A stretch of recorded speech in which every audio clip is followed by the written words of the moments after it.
ஓம் சரவண பவ ஓம். Hello friends, நான் உங்கள் ராணோ பிரீத்.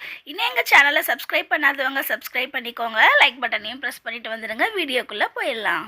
முருகர் நமக்கு இன்னைக்கு கொடுக்குற மெசேஜ் என்ன தெரியுமா? உன் வாழ்க்கையில் நீ பெற்ற வழி அனைத்தையுமே பாடமாகத்தான் கொடுத்தேன். நல்லவர்களுடன் பழகினாய், ஏமாறாமல் இருக்க கற்றுக்கொண்டாய்.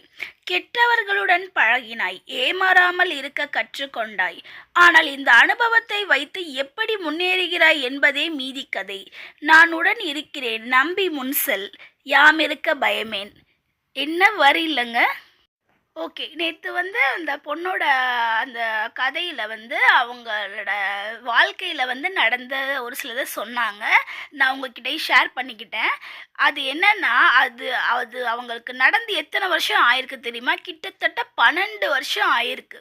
இந்த 12 வருஷத்துக்கு அப்புறமும் கல்யாணத்துக்கு முன்னாடி அவங்க இஷ்டப்பட்டுக்கிட்டே இருந்த ஒரு பர்சனை அவங்க எவ்வளோ லவ் பண்ணியிருந்தா இந்த ஸ்டோரியை ஐ மீன் அவங்களுக்கு அந்த அந்த கனவை அவங்க எவ்வளோ மறக்காமல் இருக்காங்க. ஏன்னா முருகர் இவ்வளோ நாள் எனக்கு அது ஞாபகமே இல்லை. ஆனால் முருகர் திடீர்னு எனக்கு இதை ஞாபகப்படுத்துகிறாரு. ஏன்னா கடவுள், அதாவது நமக்கு சின்ன வயசில் வர்ற கனவை நம்ம ஈஸியாக மறந்துடுவோம். இன்னைக்கு நம்ம தூங்கி எழுந்திருக்கிறப்போ அந்த கனவு நமக்கு ஞாபகமாக இருக்குமா அப்படின்னு சொன்னால் கண்டிப்பான முறையில் இருக்காது, அது ஞாபகம் இருக்காது. ஆனால் இவங்களுக்கு 12 வருஷத்துக்கு முன்னாடி வந்த முருகரோட கனவு இப்போ அவங்களுக்கு ஞாபகம் இருக்கணுங்கிறது என்ன இருக்குது? அதுவும் அது என்கிட்ட ஷேர் பண்ணிக்கணுங்கிறதுல அவங்களுக்கு ஒரு பெரிய இன்ட்ரெஸ்ட். ஏன்னா எனக்கு முருகனோட அனுகிரகம் கிடைச்சது அப்படின்னு சொல்லிட்டு நான் சொன்னதுக்கப்புறம் தான் அவங்க என்கிட்ட இந்த விஷயத்தை எல்லாமே ஷேர் பண்ணிக்கிட்டாங்க.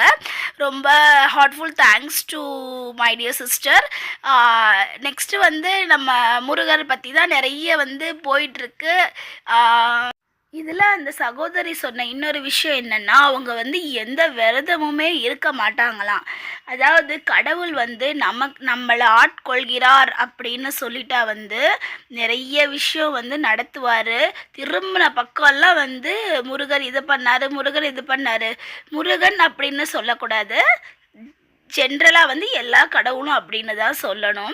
இன்னொரு விஷயம் என்னென்னு நான் உங்ககிட்ட கன்வே பண்ணணும்னு நினைக்கிறேன் அப்படின்னா, நம்ம இப்போ காலையில் பிரம்ம முகூர்த்தத்துக்கு எந்திரிக்கணும்னு வைங்களேன். அது நம்மளால் எந்திரிக்க முடியுமா சொல்லுங்களேன்? அதுக்கு ஒரு ஈஸியான ஒரு டிப்ஸு தர்றேன். இப்போ நீங்கள் படுக்க போகிறீங்க, நைட்டு படுக்க போகிறீங்கல்ல, படுத்துக்கிட்டு கையை 2 கையுமே மடிச்சுக்கோங்க. மடிச்சுக்கிட்டு பிரபஞ்சத்துக்கிட்ட நம்ம பேசணும். பிரபஞ்சமே, என்னை காலையில் இந்த நேரத்தில் கரெக்டாக எழுப்பிடுங்க. இதுக்கு அலாரம் எல்லாம் தேவையில்லைங்க. கண்டிப்பாக கடவுளே எந்திரிப்பார். பிரபஞ்சங்கிறது யாருங்க? முருகர் தானே. முருகர், மும்மூர்த்திகள் எல்லாருமே சேர்ந்தது தான் முருகன். ஸோ முருகரும் தான். ஸோ நீங்கள் அப்படி சொல்லி நைட்டு தூங்குங்க. ப்ரீத்திங் எக்ஸசைஸ் 3 தடவை பண்ணணும். ப்ரீத் இன் ப்ரீத் அவுட் 3 தடவை பண்ணணும், அவ்வளோதான். காலையில் உங்களை தட்டி எழுப்புவாங்க யாராச்சும் ஒருத்தவங்க. உங்கள் வீட்டு ஆளுங்க இல்லைங்க. கண்டிப்பாக அப்படி செஞ்சு பாருங்கள். செஞ்சு பார்த்துட்டு அதோட ரிசல்ட்டை சொல்லுங்கள். கண்டிப்பாக இந்த வீடியோ உங்களுக்கு பிடிச்சிருக்கும்னு நினைக்கிறேன். இந்த வீடியோ உங்களுக்கு பிடிச்சிருந்தா லைக் பண்ணுங்கள், ஷேர் பண்ணுங்கள், சப்ஸ்கிரைப் பண்ணுங்கள், உங்கள் ஃப்ரெண்ட்ஸுக்கும் ஷேர் பண்ணுங்கள். தேங்க்யூ ஃபார் வாட்சிங் மை வீடியோ ஃப்ரெண்ட்ஸ்.